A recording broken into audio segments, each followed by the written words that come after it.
हम सभी व्यक्तियों के मन में एक विचार आता है कि सदाचार क्या होता है। सदाचार को व्यास भगवान कूर्म पुराण में बताते हैं, जिस 16वां अध्याय है उसमें सदाचार का वर्णन करते हैं, जो इस प्रकार है।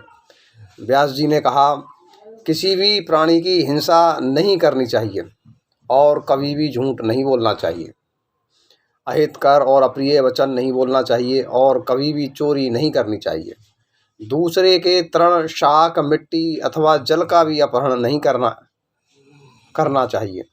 राजा, शूद्र तथा पतित व्यक्ति से दान नहीं लेना चाहिए। अशक्त होने पर भी दूसरे से याचना नहीं करनी चाहिए। विद्वान व्यक्ति को निंदितों का परित्याग करना चाहिए। नित्य याचना करने वाला नहीं होना चाहिए और एक ही व्यक्ति से दोबारा नहीं मांगना चाहिए। याचना करने वाला दुर्बुद्धि व्यक्ति प्राणों का ही हरण करता है। विशेष रूप से श्रेष्ठ ब्राह्मण को देव संबंधी द्रव्य का अपहरण नहीं करना चाहिए। आपत्ति पड़ने पर भी ब्राह्मण के धन का कभी भी अपहरण ना करे। विष को विष नहीं कहा जाता, बल्कि ब्राह्मण का धन ही विष रूप है। इसी प्रकार देव संबंधी स्वत्व का भी प्रयत्न पूर्वक सदा त्याग करना चाहिए। प्रजापति मनु ने पुष्प, शाक, जल, लकड़ी, मूल, फल तथा तृण, इन सभी पदार्थों को इनके स्वामी द्वारा बिना दिए ग्रहण कर लेने को अस्तेय कहा है। अर्थात पुष्प, शाक आदि यदि दूसरे के हैं तब भी अत्यावश्यक होने पर, धर्मार्थ या प्राण रक्षार्थ इनका प्रयोजन ग्रहण करने पर चोरी का दोष नहीं लगता। द्विजो देव पूजा के लिए अन्य स्वामी का पुष्प ग्रहण किया जा सकता है, परंतु केवल एक ही स्थान से बिना आज्ञा के प्रतिदिन पुष्प नहीं ग्रहण करना चाहिए। विप्रो, विद्वान व्यक्ति केवल धर्म कार्य के लिए तृण, काष्ठ, फल, पुष्प प्रकट रूप से ग्रहण कर सकता है। अन्य प्रकार से ग्रहण करने पर वह पतित हो जाता है। ब्राह्मणों, धर्म जानने वालों ने यह मर्यादा स्थिर की है कि केवल भूख से पीड़ित व्यक्ति रास्ते में स्थित तिल, मूंग तथा यव आदि पदार्थों को एक मुट्ठी मात्र ग्रहण कर सकता है। दूसरे जो भूख से पीड़ित नहीं है ऐसा नहीं कर सकते। पाप करके धर्म के बहाने किसी व्रत का अनुष्ठान नहीं करना चाहिए। व्रत के द्वारा पाप को छिपाकर जो स्त्री और शूद्रों का प्रवंचन करता है वह विप्र इहलोक तथा परलोक में ब्रह्मवादियों द्वारा निंदित होता है। छल के द्वारा किया गया व्रत राक्षसों को प्राप्त होता है।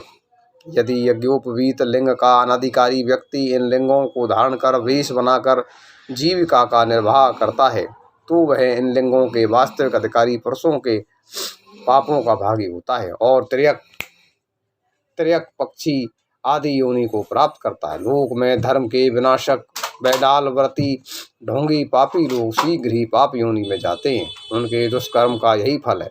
पाखंडी, वेद शास्त्रानुमत व्रत लिंगधारी, निषिद्ध कर्म करने वाले, वाम मार्गी, पांचरात्र और पाशुपत व्रत वालों का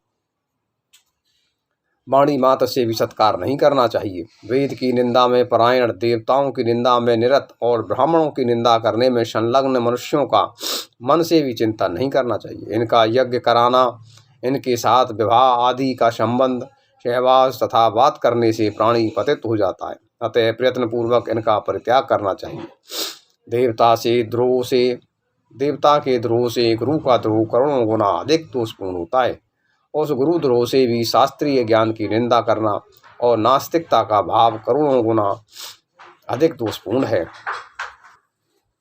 गाय से, देवताओं से, ब्राह्मणों से, कृषि से तथा राजा की सेवा से जीविका निर्वाह करने वाले व्यक्तियों का कुल दोषपूर्ण हो जाता है, क्योंकि ये वृत्तियां धर्म की दृष्टि से हीन वृत्तियां हैं।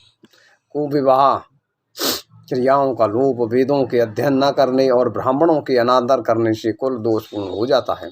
झूठ बोलने, परदाराभिगमन, अवक्ष्य भक्षण और वेद विरुद्ध धर्मों का आचरण करने से कुल शीघ्र ही नष्ट हो जाता है। अश्रोत्रिय, शूद्र तथा विहित आचार से रहित को दान देने से दाता का कुल शीघ्र ही नष्ट हो जाता है। अधार्मिकों तथा पाखंडी जनों से युक्त और अत्यधिक रोग से आक्रांत ग्राम में तथा शूद्र के राज्य में निवास नहीं करना चाहिए। द्विज को चाहिए कि वह हिमालय एवं विंध्य पर्वत मध्य के देश और पूर्व तथा पश्चिम दिशा के समुद्र के तटवर्ती सुप्रदेश को छोड़कर अन्यत्र निवास नहीं करे, अथवा जहाँ स्वाभाविक रूप से नित्य कृष्णसार मृग जाति विशेष के मृग विचरण करते हैं, वहाँ वेद शास्त्र प्रसिद्ध पुण्य जल वाली नदियाँ प्रवाहित होती हों, द्विज को वहाँ निवास करना चाहिए। श्रेष्ठ द्विज को नदी के किनारे से आधे कोस तक की भूमि का परित्याग कर अन्य किसी पवित्र स्थान पर नहीं रहना चाहिए और न अंत्यजों के ग्राम के समीप में रहना चाहिए। अतः चांडाल, पुक्कश, मूर्ख, अभिमानी आदि, धन आदि के मद से गर्वित, अंत्यज, मलेच्छ, रजक आदि और अंत्यावसायी के साथ नहीं रहना चाहिए। इनके साथ एक शैया पर और एक आसन पर बैठना, एक पंक्ति में बैठकर भोजन करना, बर्तनों और पके हुए भोजन का मेल, यज्ञ करना, अध्यापन, विवाह आदि का संबंध, साथ में भोजन करना और 10वां साथ में अध्ययन करना तथा साथ में यज्ञ कराना, ये 11 शांकर्य नाम वाले दोष बतलाए गए हैं। इन शांकर्य दोष युक्त व्यक्तियों के समीप में भी रहने से मनुष्य में पाप का संक्रमण हो जाता है। अतः सभी प्रकार के प्रयत्नों से शांकर्य दोष परित्याग करना चाहिए। शूद्र को दृष्टार्थोपदेश, लौकिक विषय का उपदेश नहीं देना चाहिए।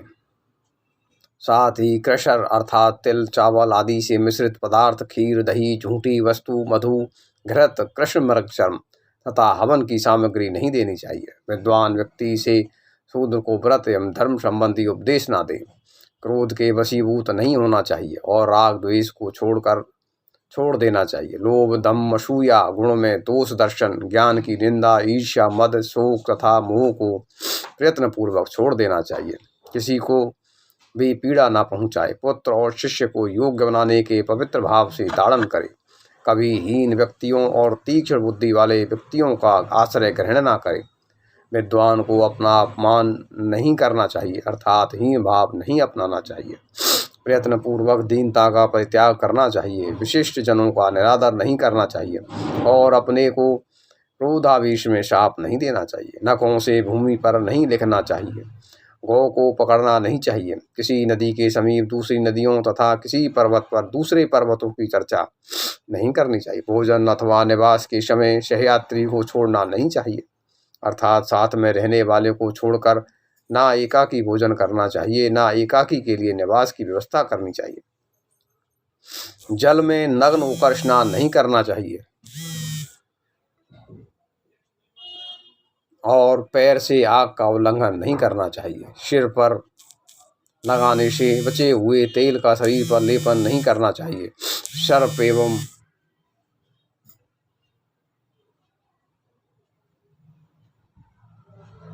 सिर पर लगाने से बचे हुए तेल का शरीर पर लेपन नहीं करना चाहिए। सर्प एवं शस्त्र से खेल नहीं करना चाहिए। अपनी इंद्रियों एवं गुप्त स्थानों के रोमों का स्पर्श नहीं करना चाहिए। अशिष्ट व्यक्ति के साथ कहीं नहीं जाना चाहिए। एक पंक्ति में बैठे रहने पर भी जो एक दूसरे का स्पर्श नहीं करते हों और बीच में भस्म के द्वारा रेखा रूप मर्यादा खींचे हों, उनमें शांकर्य दोष नहीं होता।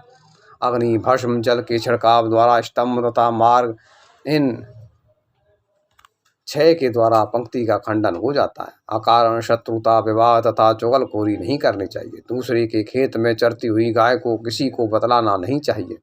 मृतक युक्त व्यक्ति से बात ना करे और किसी के भी मर्म का स्पर्श ना करे।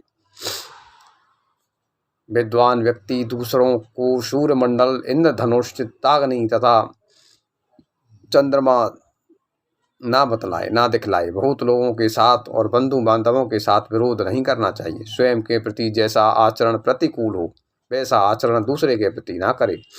पक्ष की तिथि को ना कहे, ना नक्षत्रों का निर्देश करे। श्रेष्ठ द्विज रजस्वला स्त्री से बात ना करे और ना ही अपवित्र व्यक्ति से बात करे। देवता, गुरु तथा ब्राह्मणों को दी जा रही वस्तु का निषेध ना करे। अपनी प्रशंसा ना करे और दूसरे की निंदा का त्याग करे। वेद निंदा तथा देव निंदा का प्रयत्न पूर्वक परित्याग करे।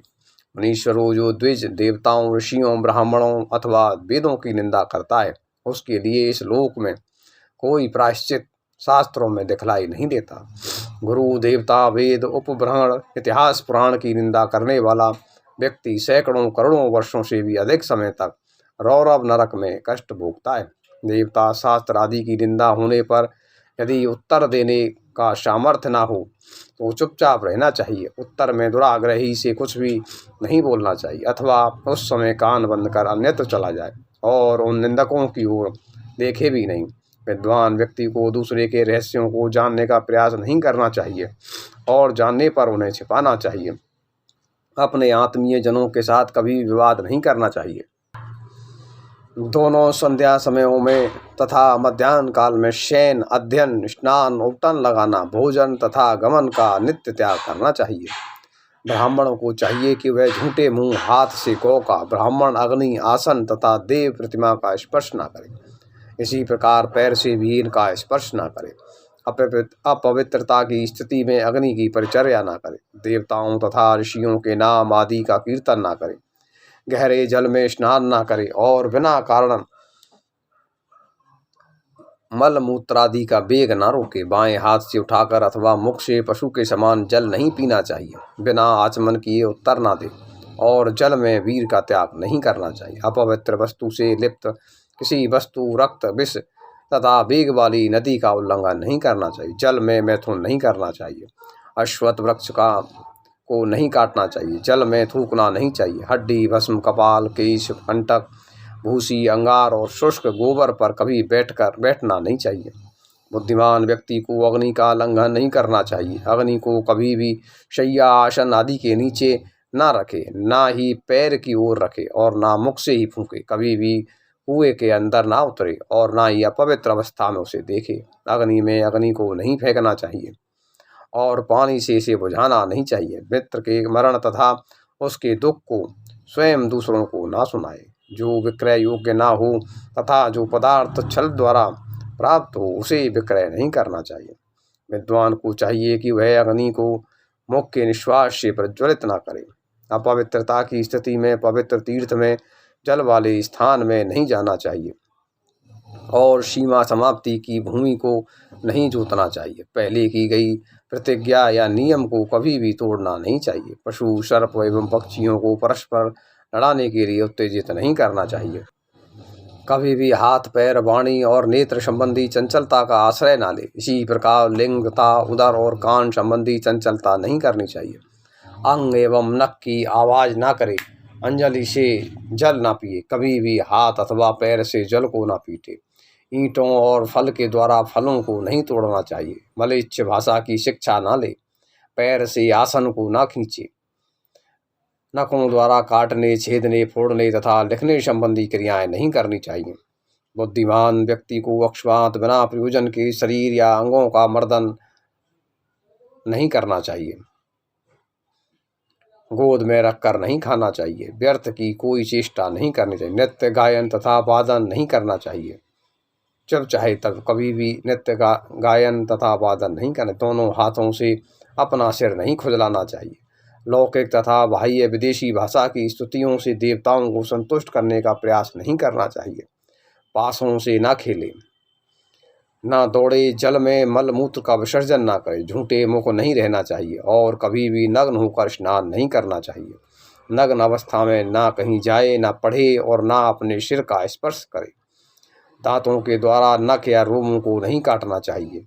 सोए हुए व्यक्ति को जगाना नहीं चाहिए। उगते हुए सूर्य के धूप का सेवन नहीं करना चाहिए। चिता के धुएं से दूर रहना चाहिए। शून्य ग्रह में अकेले नहीं सोना चाहिए। स्वयं अपने जूतों को नहीं धोना चाहिए। अकारण नहीं थूकना चाहिए। तैर कर नदी को पार नहीं करना चाहिए।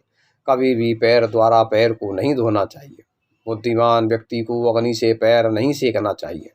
कांसे के पात्र में पैर नहीं धोना चाहिए। देवता की ओर, ब्राह्मणों की ओर एवं गौ, वायु, अग्नि, गुरु, विप्र, सूर्य तथा चंद्रमा की ओर पैर नहीं फैलाना चाहिए। कभी भी अपवित्र अवस्था में सोना, दूर की यात्रा, स्वाध्याय, स्नान, सवारी पर बैठना और घर से बाहर नहीं निकलना चाहिए। बुद्धिमान व्यक्ति को देव मंदिर, देवताओं, यज्ञ करने वाले ब्राह्मणों तथा गाय की परछाई को इच्छापूर्वक लांघना नहीं चाहिए। पतित आदि से तथा रोगियों से अपनी परछाई का उल्लंघन नहीं होने देना चाहिए। अंगार, भस्म तथा केश आदि पर कभी भी बैठना नहीं चाहिए। झाड़ू की धूल, स्नान के वस्त्र तथा घड़े के जल के छींटे से बचना चाहिए। उसे अपने ऊपर नहीं पड़ने देना चाहिए। द्विज मानव मात्र को चाहिए कि वह अभक्षणीय पदार्थ को खाए नहीं और ना ही अपेय पदार्थ को पिए। ये सब वेद व्यास जी ने, जो व्यक्ति अपना कल्याण चाहें या चाहें कि हमें क्या करना है क्या नहीं करना है, उन सब के लिए वेद व्यास जी ने कूर्म पुराण में इसका वर्णन किया है।